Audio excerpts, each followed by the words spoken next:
Welcome to the Shock Your Potential podcast with your host, Michael Sherlock. We all have potential, but sometimes we need inspiration to get us to our peak performance.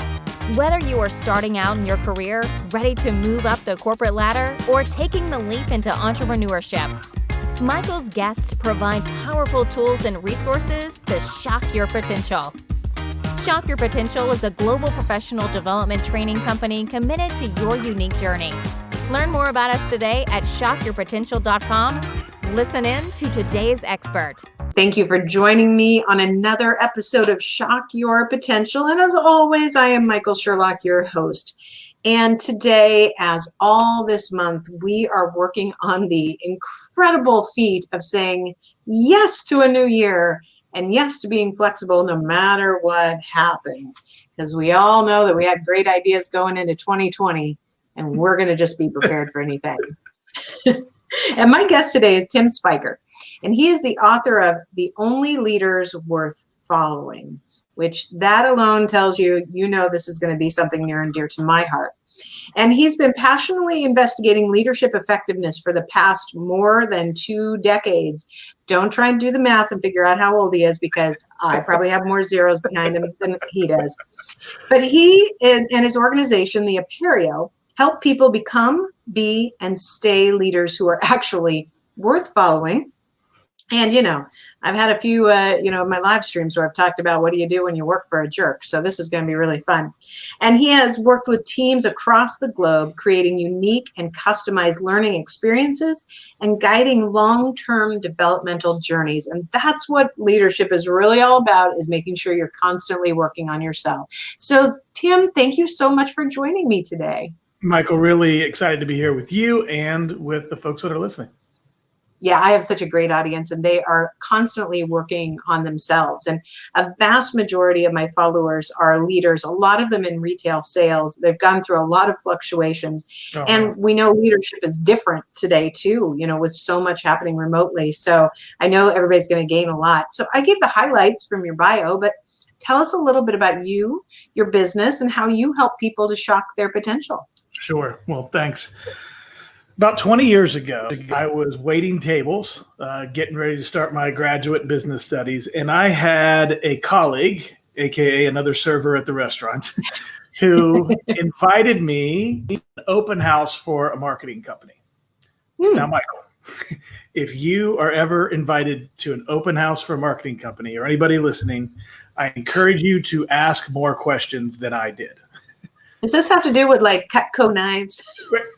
You're a fortune teller. You see where this is heading right away. Very good. Yeah. So what I was pretty sure of, I knew I was going to be focusing on marketing in my business studies. And so I was interested in that regard. I was also pretty sure there would be a free meal there. And that was very appealing at the time. So yes.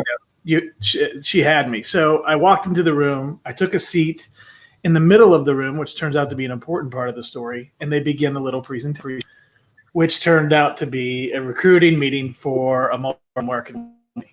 Now, I'm not against MLMs. I know they have been a blessing to a lot of people, but I personally at the time had no interest in selling water purifiers to my family and friends. So I wasn't that excited about being there. But in the middle of that presentation, because I'm not going to make a scene. I'll just wait to the break and then I'll grab my sandwich and get out. In the middle of that initial presentation, they started talking about what does it mean to be an employee. Mm-hmm. And it was as if all evil of all time just entered the room. It was just, people were so disheartened at the idea of actually following somebody. And I just checked out. I didn't hear anything else. I mean, it became Charlie Brown's teacher to the rest of the presentation. I was just sitting there. Exactly that. Yep. Just thinking, it doesn't have to be that way. How come if somebody says, what is it like to follow so-and-so? How come the answer wouldn't be, it's the most incredible experience of my life. I can't believe how much I'm being stretched and grown. I can't believe the thing I'm pushing. I can't believe how I'm cared for. How come that's not the answer when somebody says, what is it like to follow somebody? So that night, I did leave with a break and grab my sandwich. I did do that. But I decided that night that I was going to start interviewing leaders that I had access to. And every time I would interview them, I would say the same thing at the end: who else should I talk to? And that just led to a kind of huge anecdotal, qualitative leadership study, and eventually the leadership consultancy, getting involved in research. Then over the course of time, the last 20 years of my life have been dedicated and focused on the topic of leadership. So that's the story about how I got into this work. That is so funny. And so my question is, did your friend who got you into that marketing presentation, did she go into that business? No, she was already in the business. See, I didn't know that. She was waiting tables, but that was kind of like, trying to get the MLM thing to take off on the side. So she was already there and thought that maybe I would be interested, but she didn't know what that night would hold for me. I tell some people it's the greatest lie I've ever been told. It's led me on a journey that I love the work that I do. If we didn't have to worry about finances, there'd be very little about my vocation that I would change. So I'm very, very thankful that I got duped into being in that meeting that night. And I can see that happening too, because I actually have been involved in MLMs a couple of times, and not because of the business, but because of whatever the product was. And one was a health supplement that I got hooked on myself, and had such like amazing responses to it that, people are like, what's happening? I'm like, well, I started drinking this stuff. They're like, how do I get it? I'm like, here, order it from here. You want to sell it too? Okay, cool. And my whole goal was that if I had enough people that were excited about it, then I didn't have to pay for my stuff. So that's a good goal to have. Yeah. Exactly. Covers the cost. Exactly. But I didn't ever see it as my long-term objective because it was too much work. It is. Yep. It is challenging industry to be in overall. Yes. So when you worked with, one of the things that really struck my interest with your bio is that you create these unique experiences, and you're taking people on, developmental journeys. What do you do with them? Well, to tell that story, another story to lead into it. So why is the journey, as it were, why is it even necessary? When I was at a small boutique consulting firm, we had data from a number of different assessments as we would take our leaders up to the west side of Pikes Peak and do some different leadership activities. And they were regularly asking us, what is the magic combination of personality and natural ability that leads to or gives a better chance of a more effective leader? And so we had the data, and my colleague, Vanessa Kiley, she took all the numbers. She was our number cruncher, and she put it through the SPSS software to look for correlations so that we could come back with an answer. So she put the software through its paces, and she found nothing. There was no correlation. There was no. I was going to say, yes, I'm waiting. I love how you just put that in the suspense, and then it's like the cliff is right there, and then we're like, We were expecting her to find correlations between personality styles, natural abilities, and leadership performance, but she didn't find any. And I remember that night I turned to leave her office, and I thought, well, at least we have an answer. We get this question a lot from our clients, so we can say, hey, there's no special formula. But she stopped me. She said, but the software did find a correlation in a place that we weren't with. I'm like, turned around. I'm like, okay. What? Tell me what we found. We had 8 aspects of leadership that we were measuring on our Leadership 360. And what the software found is that just 2 of the 8 areas were driving almost 70% of the variability on the assessment. And if you think about a pizza, if you split it into 8 equal pieces, any 2 pieces should be worth 25%. So we were just under 70%. And then years later, with 10 times the data points, she ran the analysis again, and it had gone up to 77%. And so what that told us, it took us a while we were like stepping back from it. Sometimes things are really obvious. You don't see them for a while. We knew it was a big deal, but we weren't quite sure what to make of it. And as the years passed, literally it was 3 years later, I'd actually left the firm, and I was sitting in my office one day thinking about this data and this research, and it's just like it landed on top of my head. I'm looking at those 8 areas, and there are those two that are creating 3/4 of the ability. They're more important than the other 6 combined by 3 times. And then I just realized when you look at those two aspects were about who the leader is as a person, as opposed to what they do as leaders. And so over time, we've just morphed that into a very simple phrase, which is 3/4 of your effectiveness as a leader comes from who you are, what you do. And so getting back to the original question, why a journey?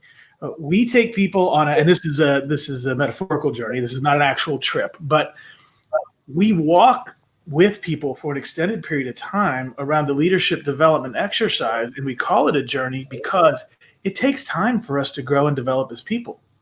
That's, I mean, look at a big strong oak tree, which is the analogy that we use with our clients.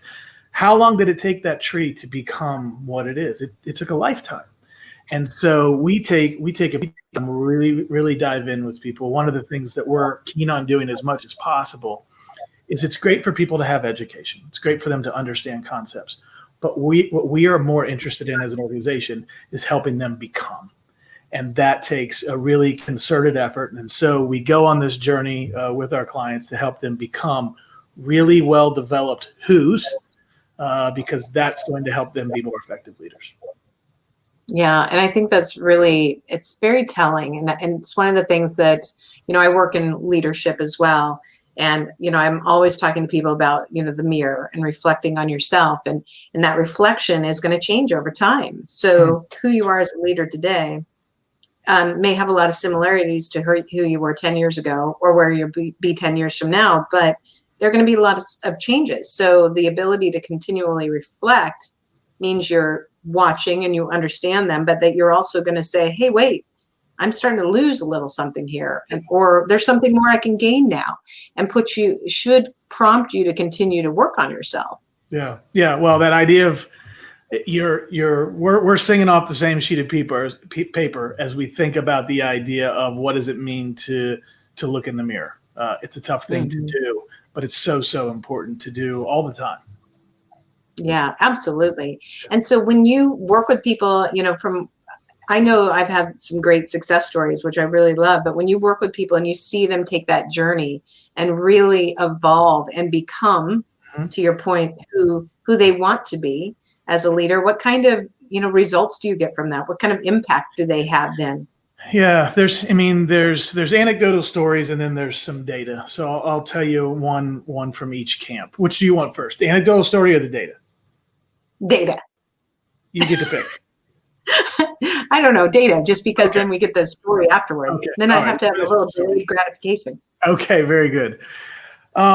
There was an organization that works in the manufacturing space that was just to give a little scope, it's about $1 billion organization. So they have depending on your audience perspective, maybe that's huge, maybe that's small, but that was the scope we were working with in an international organization. And when we first started working with them around this topic, I was very fortunate because they started working with McKinsey at the exact same time. And so McKinsey has something called the Organizational Health Index. And it's a worldwide on, and McKinsey talks a lot about kind of how health in organizations drives performance. And so they took their first assessment right when we were starting with them. And unfortunately, they tested out in the bottom quartile. And so you can imagine that they were not very excited about that. But as we worked with them over the next 5 years about developing the who of their leaders, we're talking about, in some cases, very personal things. We're talking about what does it mean to be inwardly sound and others focused. And we break that down into a number of components. So it's kind of like, the classic story of eating an elephant. You can only do it a bite at a time. So we take those things and break them. But in the course of 5 years, working with their senior executive team, the next layer down in the organization, and doing some work with their frontline leaders as well, they're being retested every 2 years by McKinsey. Now, as they worked on who they are, fast forward 5 years later, they test again and they land in the top quartile of Organizational Health Index with McKinsey. They made a 22% jump during those 5 years. Now, I am not saying that them working with us was solely, they were doing many things during that time to improve that. But their seniors to a person came to us and said, focusing on becoming a better who has been a meaningful part of this journey for us and has made a big contribution.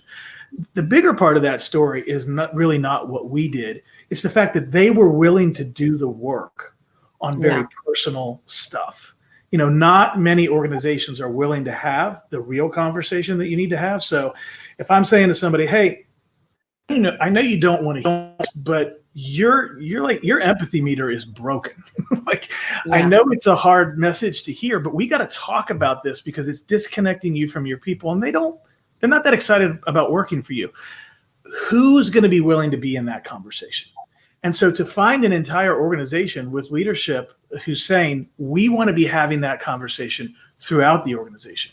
And then we want to do the hard work in those areas as well. And so all credit to them to being willing to dig in and talk about things, especially in the for-profit space where most organizations are not willing to have those conversations. So credit to them, but that's some data to kind of show what can happen if you're willing to dig in and work on who. So that's the data. That's a data story.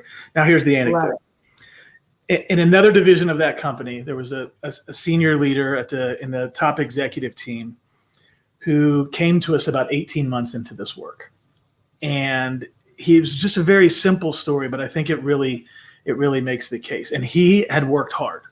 Getting back to where does the credit go? He had been willing to do the work, to have the personal conversations with himself, with us, with others, doing that consistently over 18 months. He had somebody come to him after 18 months and said, 18 months ago, I was ready to leave this organization, and it was because of you. Oh. Now I'm staying here, and it's because of you. Oh. And so, I think about stories like this, and the number one question we get is we don't get a lot of pushback on whether this data is real. Is who, not what, a real phenomenon? Where we do get questions is it even possible for a grown adult to grow and develop in who they are, at the core of who they are? Is that even possible? And I'll say it's pretty unlikely that somebody's going to move 180 degrees. But Can we get better even later in life? Some people think it's not possible. Actually, research shows that it is very possible. It's just hard work. And so I think you've got to make the mental shift to do it. You've got to say, I'm willing to do it. Yeah, I think about both of these stories, both this anecdotal story and the data story, because almost all of the leaders, in fact, I would say, if I'm estimating correctly, I'd say every single leader that we worked with in this organization, there might have been 5% that were under the age of 30. Most of them were north of 40 and some north of 50. And so if you look at the number movement or even that story example, you have to conclude, it is possible for people to grow and develop in who they are. They just have to be willing to do the work. Right. And I always say to people, just because something may not seem probable to you doesn't mean it's not possible.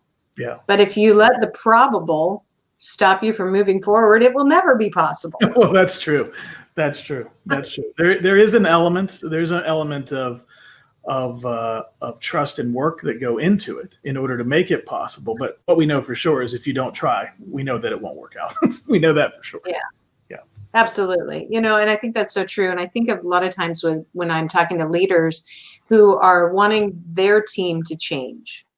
And so, I need these people to do better. I need them to, come with more attitude, or, I need them to keep learning whatever I need them to do. Mm-hmm. And I love turning it back on them and saying, what are you doing? What are you doing to develop yourself? What do you need to change? And so I always ask them, what do those people say about you when you're not in the room? What words should they use to describe you? And what words, and if you don't know, well, then you're really out of touch because you're missing something, but you probably do know what they're saying. Now, the question is, are those the words you want used about you? And if you don't know at all, you have a lot more work to do. Yeah. Well, I love that you asked that question. I was in a conversation yesterday with somebody who works in fractional HR in terms of they're working with mid to small size businesses and helping them have those services. She's talking about her clients who have a significant turnover issue. And look, these people, they keep leaving. And finally, she used a great analogy. She said, You know, the person who is constantly, wants to be in a relationship, but is constantly dating and then moving on to the next person. It doesn't work out, doesn't work out. And everybody's like nodding their head saying, yeah, we know that person. She's like, you're that person. you're the people are leaving the organization. You make that personally a little bit more. Instead of blaming them for leaving, we got to start to ask the question, what is the culture and leadership that they continuously leave? And I love that she put it to them. And I think, like, here's the mirror, guys. If everybody's leaving all the time, we should probably stop blaming everybody else. So just to your point, like, what are you doing? What are they saying about you? What are you doing? It's not just what everybody else should be doing. What are you willing to do? Yeah. What's the common denominator in that story? Right. Who's always involved in all of those, in all of that situations, or high turnover or bad relationships? Yeah. I have a funny little tidbit about a company that I worked for once upon a time, long ago, and it was before you really knew how to research companies. There wasn't the Glassdoor then, and there weren't a lot of Yelp reviews or whatever. People weren't writing on Indeed how they felt about a company, and so it was interesting that this company had a lot of turnover, and I had no idea until I got there. And had I known, would that have changed my mind? I don't know. I mean, there were a lot of great benefits for me working at that company. Not all positive, but not all negative. But it was interesting to me after I left, I think I'd been gone for several years, and I saw something online. I hadn't looked for them. It was just something that popped up, and it talked about their not attrition rate, but their when people stay. Like the average months per stay of a person's employment there. And it was 7 months. Oh, and I went, wow. Wow. That's shocking to me. That's speaking of shocking. Yeah, that's shocking. Yeah, wow. That is not. And it made me wonder, I mean, that I think there are a lot of businesses that don't stop and think about that. And we all know that people leave situations not because of really the company, but because of leadership or, the environment that comes from leadership. And, the ability for any of us as leaders to kind of peel back the curtain on ourselves and ask ourselves. I mean, even if we're, you can be a great leader, but if you're also surrounded next door, or the person who works for you or whatever, with somebody who's creating a different kind of environment, it takes a lot of guts to try and change those situations too. And not everybody is not everybody's up to that challenge. Yeah. Good point. Absolutely. Yeah. So, this year, or at least this month, I'm trying to get all of my listeners to, really think about ways that they can remain flexible and, taking a look at themselves. I think this really falls into play, not just being, you as a leader throughout the year, but really learning, figuring out how to embrace flexibility this year, and self-reflection and kind of mental preparation, which I think goes along with a lot of your topic. Because we can have all the goals we want to for 2021, but we don't know what might show up this year. If anything 2020 has taught us is, yeah, right. Exactly. It's kind of like that joke that says, you want to make God laugh, tell him you've got a plan. Exactly. So do you have any good tips on how people can kind of maintain some mental flexibility this year? I would say that, and it goes a little bit deep, but hey, your audience can handle this. So let's they can handle it. Yeah, let's go to a place that's going to require a little bit more of them than maybe just a little bitty tweak, maybe a little bit more, and that is humility. I would just say we make plans, and it's great that we make plans. We should make plans. I mean, think about a budget or your calendar. I think what I can say for sure, whether it's in my business, my personal, what the budget tells me, it almost never gets followed to the T, but it tells me the adjustments I have to make when it doesn't get followed to a T. So I'm okay. I took some from here. I'm going to have to find that somewhere else. So it is very important to have plans because it helps us understand where we are.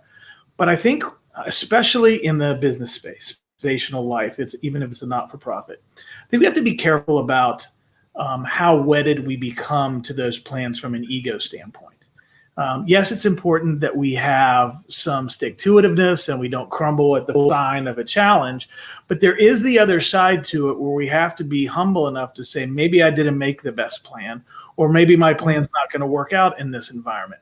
Maybe we need to make adjustment. Maybe even, I'll just throw this out here as a possibility, Michael, maybe somebody else has a better idea right now than I do. I know it's a shocking idea to consider, but maybe somebody else's idea is the one we need to go with now. So in the idea of having healthy flexibility as we go into 2021, regardless of what it might throw at us, goodness, I hope it's not just 2020, but regardless, if we enter into it with a spirit of humility that says from the get-go, I'm going to do the best I can. I am going to make plans, but I might not have this all figured out. And I need to be open to that. And I need to be open to other people. I need to make sure that my ego doesn't lead myself or others into worse situations because I'm unwilling to look at what's going on around me or listen to other people. So really committing to a spirit and attitude of humility, I think, is a great way to make yourself flexible to handle whatever might get thrown your way.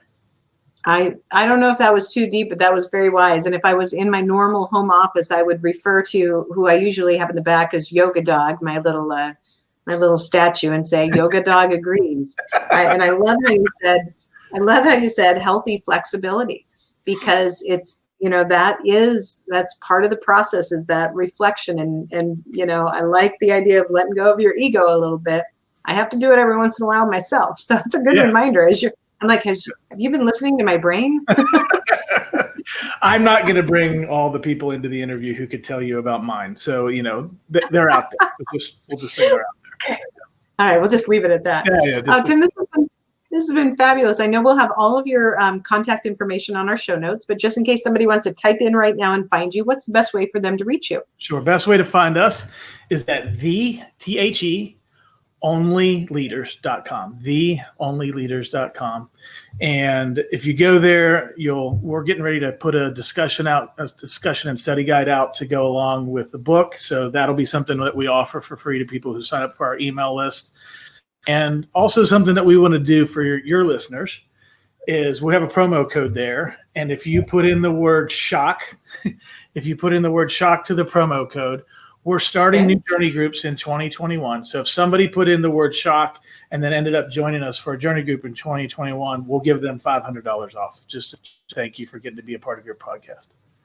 Excellent. That sounds wonderful. We'll put that in all the show notes as well. Great. So before we go, do you have any last words of wisdom or pearls of advice for my listeners and viewers? Well, I'm going to double down on something you said earlier, and it's come up a couple of times, so we can hold hands and agree on this one. It is important to look in the mirror. I mean, it's hard. It's, for some of us, it's scary if we're not practiced at that. When what hits the fan, we usually have the inclination to look out. And what's the problem over there? What's the problem with you? And if that's not our first thought, it's our most consistent thought. Somewhere between first and most, we're looking out. And I just find that the best leaders in the world are the ones whose first reaction is to say, what could I have done differently? Doesn't mean that you're 100%, maybe you're 2% responsible, maybe you're not, but in the mirror to own your 2%, or maybe you're 98, depending on what the situation might be. So you've mentioned this idea a number of times, even as we've been talking today. And I just want to support you in that and reiterate that if you're willing to look in the mirror, I mean, there's two sides to that. One is that it's hard to do, and it can be a little depressing when we see sometimes we're not contributing as well as we could have. But the good news is when I'm looking in the mirror, when I'm seeing my part of the problem, now I have some control to do something about it. Otherwise, if it's just everybody else, would be like, well, I'm a victim. Be a victim. Look in the mirror. Again, get back to I can humble myself a little bit, understand that I've made a contribution to the challenges or problems, and now I can do something about it. So the last word, if you will, I would say is have the courage to look in the mirror and own what you see, both good and not so good. I love it. Tim, thank you so much. Great words of advice, without a doubt. And I am so glad we are connected. Thank you for being my guest today. Michael, thank you so much. Thank you for joining us on another episode of the Shock Your Potential podcast. Learn more about us today at shockyourpotential.com, including details on Michael's 2 best-selling books. Tell me more, how to ask the right questions and get the most out of your employees, and sales mixology, why the most potent sales and customer experiences follow a recipe for success. And as always, don't forget to subscribe, rate, and like us today.